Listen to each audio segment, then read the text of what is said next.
Hello guys, kumusta kayong lahat? Ako po si Harry from Pinoy Nomads. Isa po akong nurse. Andito po ako sa Amerika, particularly sa California. So ngayon po ako yung nagtatrabaho dito sa Northern Cal. So sa isang maliit na hospital dito bilang travel nurse. So nag-start akong maging travel nurse January 2021 under ako ng isang agency. So, nag-start ako sa Texas. Nakadalawang contracts ako doon sa West Texas. Sumunod ay sa Indianapolis. So, almost 3 contracts. At kakatapos ko lang ng first contract ko dito sa California, which is a 14 weeks contract dito sa North Cal.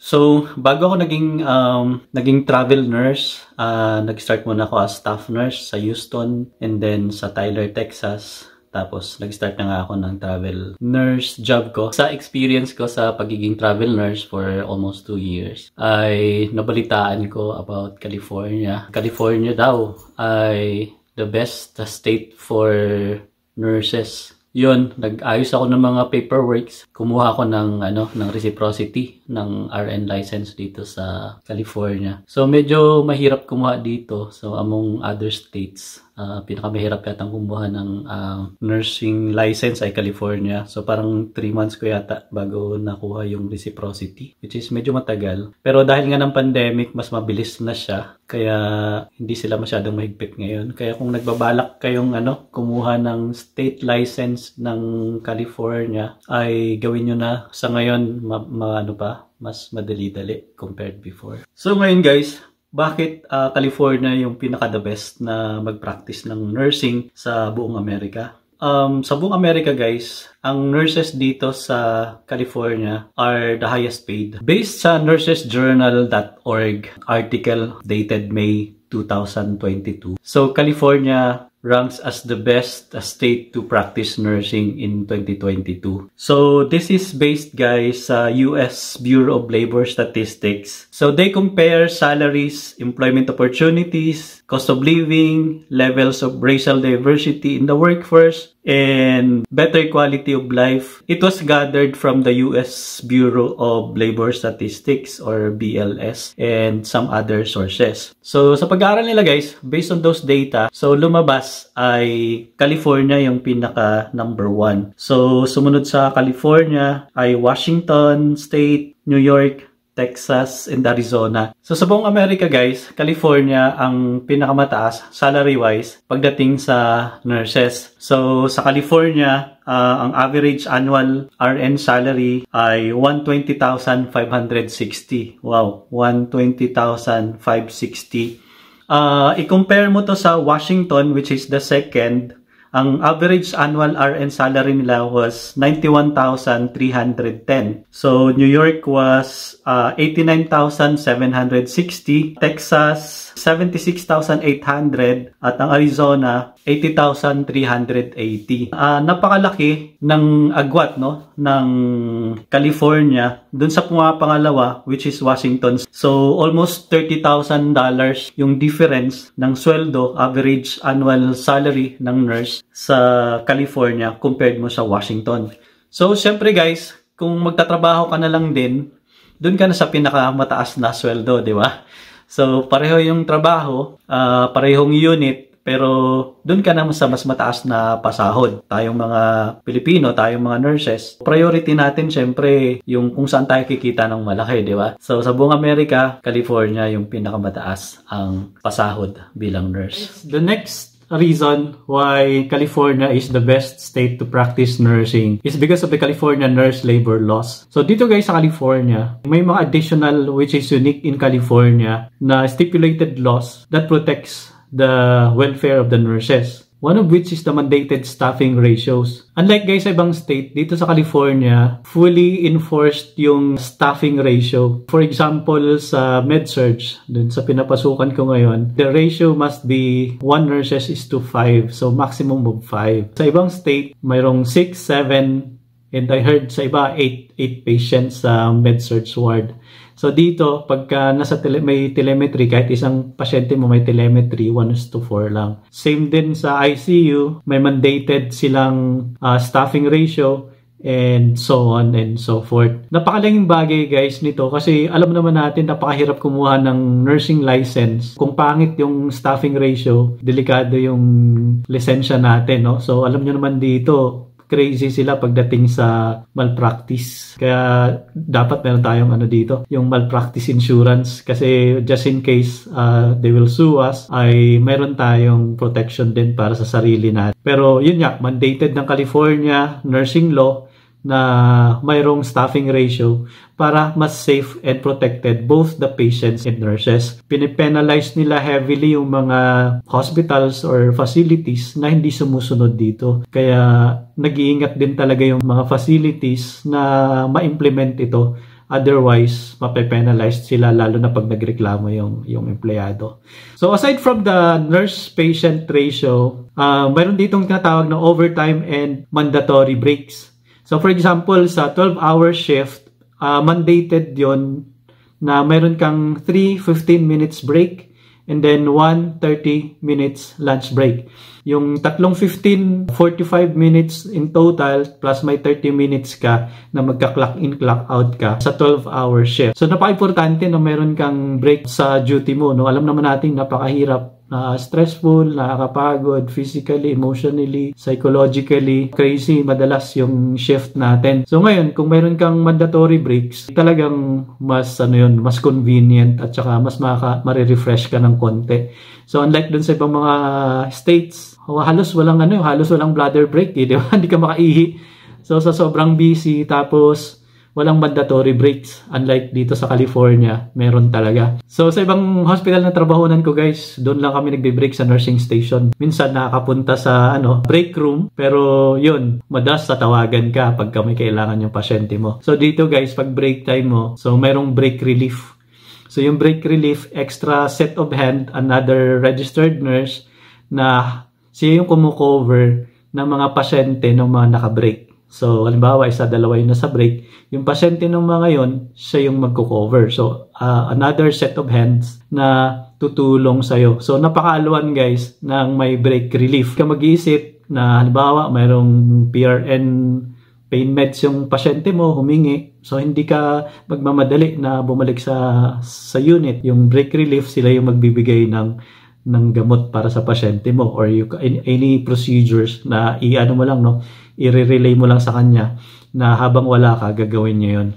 So, yung break relief din, for example, may sign off ng regular insulin or ng Lantus, for example, sila din yung kasama mo. So, di ba, ang alwan nun na meron kang extra set of hands na tutulong sa'yo. So, lalo na pag may emergency. So, bukod pa yun sa charge nurse na kasama nyo din na extra set of hands din na just in case may problema ay makakatulong din. Yun ang nakakatuwa dito guys na ang labor law dito ay fully implemented ng mga hospitals. Otherwise, mape-penalize sila or masusu sila. It's either from the employees or the state themselves. So, kaya very careful yung mga dito. Ayaw nilang gumastos ng mga $1 million lawsuit. So, napaka-delikado yun or pwede pa silang matanggalan ng license to operate. Napaka-strong din ng union dito. So, almost lahat ng hospitals dito, most especially yung malalaking hospitals, ay unionized. So, mayroon kang option na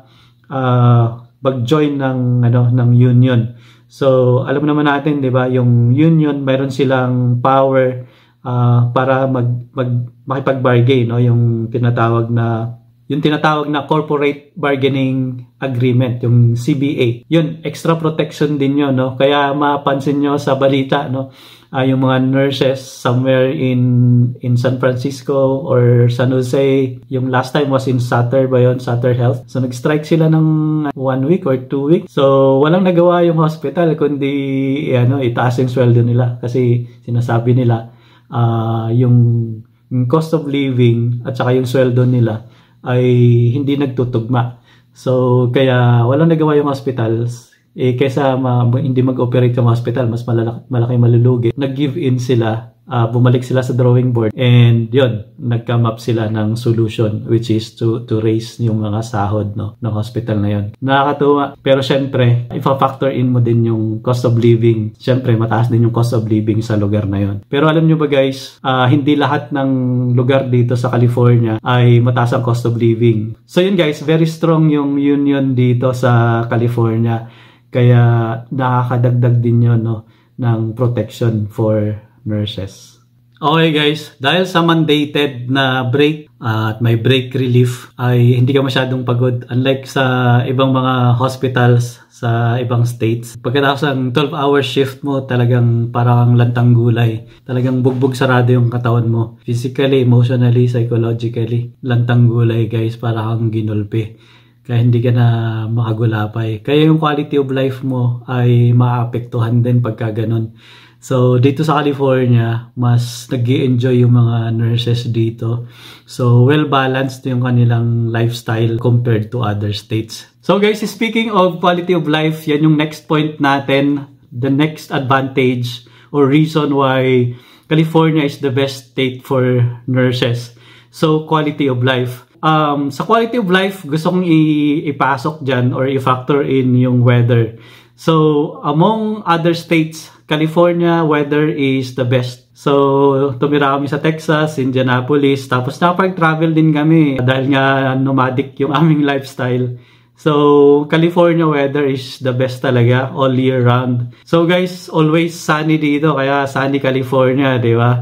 So kung gusto mong parang Pilipinas lang na mas maganda actually yung weather dito kaysa sa Pinas. Mainit pag summer, hindi masyadong maulan, hindi binabagyo, malapit sa dagat, may disyerto kung gusto mong disyerto, may mga bundok. Malapit sa Pilipinas, no? So yung geographic location ng California ay very diverse and very strategic, no? So lalong-lalo na sa ating mga Pinoy, kaya maraming ang dami ng Pilipino dito, no? Number one halos na choice ng mga Pinoy, hindi lang mga nurses, pero as Filipino as a whole ay dito talaga California, no? Yung presence ng mga Pinoy dito sa California way back pa, no? So it's generation to generation na. So, kaya may strong presence ang Pinoy community dito. So, yun. Pag Filipino ka, hindi mo halos mamimiss ang Pinas eh. Kasi ang dami dito mga Pinoy na mga shops. And may mga Jollibee dito. Tapos may mga tindahang Pinoy. Marami pang iba. Marami ka rin makikita mga Pilipino lagi. Mga kapitbahay, kaibigan. Napakalaking advantage nun. Hindi ka ma-homesick. Unlike sa ibang lugar sa US, talagang wala kang makitang Pinoy. So, yung weather sa California talagang ang ganda. So, nung tumira kami sa Texas, ay inabot kami ng yung snowstorm nung 2021. So nagba-van life pa naman kami noon. Worst experience namin nang nasa Texas. So although it happens once in a blue moon, pero yun, na-experience, na tsambahan kami. Tapos nadali din kami ng hailstorm na ang lalaki, no, halos parang baseball. Yung iba, halos softball yung laki. Kaya yung van namin, may mga may mga dents ng hail. Pati yung trailer, pati yung kotse namin, yung Lancer na nasa Indianapolis pa ngayon, maraming dents gawa ng hail. Mas better guys yung yung weather dito compared sa Texas at saka sa iba pang states. Sa Texas, matindi yung din doon yung pagka-hurricane season, di ba? Pag nasa bandang Houston ka at saka Galveston, for example, kung malapit ka sa Gulf of Mexico, prone ka doon sa baha, tsaka sa hurricane. Tapos sobrang init doon, humid yung Houston area. Pero bandang Dallas, hindi naman masyado, pero yun nga lang, tinatamaan din ng masamang panahon. So compared mo dito, weather-wise, maganda ang California. So, ang kalaban mo lang dito yung wildfire, lalo na dito sa North Cal. And then yung earthquake, kasi may fault line na malaki sa may San Francisco area naman. May malaking fault line din doon. Pero iwas ka lang sa mga lugar na yan, mas okay. So, para sa akin, weather-wise, ay mas okay sa California. Kagandahan ko din dito sa California, very diverse din yung environment. May dagat, may bundok. Gusto mo mag-surfing, pumunta ka sa San Diego, all year round. Maganda yung weather, maganda mag-swimming. Gusto mahilig ka sa camping, punta ka ng Maraming mga camping sites dito, national forest, ng magagandang camping sites. Kung gusto mo ng mga big cities like San Francisco, LA, Sacramento, maraming mga pwedeng puntahan, mga pasyalan. Masasarap yung mga pagkain, iba-ibang dishes, masasarap na restaurants, theme park, at marami pang iba, shops. Marami dito. Kung mahilig ka naman sa nature, punta kang Yosemite National Park, Lake Tahoe. Marami pa, depende sa iyo kung ano yung trip mo, kumbaga. So, yun. Life and work balance para sa akin mas maganda dito sa California compared ko sa ibang mga natirahan namin at nabisita namin na lugar. So, for example, bumisita rin kami once sa Florida. So, napakaganda rin, sunny din yung Florida. Pero maraming mga time, na sobrang maulan din doon. Tapos may hurricane din, daanan din ng bagyo. So, binabaha din. Tapos, yun, compared mo sa California, mababa yung rate ng mga nurses sa Florida. Although maganda yung lugar, mababa yung pasweldo. Tapos, since maganda rin yung Florida, maraming naglilipatan doon. Mataas na rin yung cost of living doon. Same thing as Texas. Before, masyadong mura sa Texas. Pero ngayon, mahal na rin sa Texas. Yung cost of housing, yung rent, yung mga bilihin. So, tumaas na rin doon. So, tapos yung sweldo, I'm not sure, parang hindi rin naman pa tumataas. So, compared mo sa California, mataas ang cost of living, isa sa pinakamataas sa buong US, pero ma-offset naman siya sa taas din ng sweldo, guys. So, yun guys, salary-wise, isa sa mga reasons kung bakit best state to practice dito sa California compared to other states. Then, nursing labor laws, and then yung quality of life. So, yun lang muna, guys. 3 reasons kung bakit best mag-practice dito sa California. Most of it ay opinion ko at based din yun sa statistics. So, alam ko, lahat naman tayo may mga biases kung saan tayong state na doon. So, for example, Texas.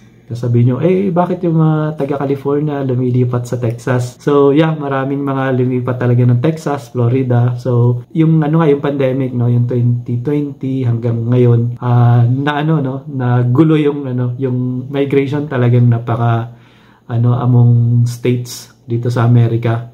Pero sa mga nurses, marami ding nag-move from Florida, Texas, and from other states dito sa California. Kasi nga, best talaga dito guys, based dun sa mga nasabi ko sa inyo. So, ma-afford nyo rin bumili ng bahay dito kahit $500,000 yung ibang mga properties dito.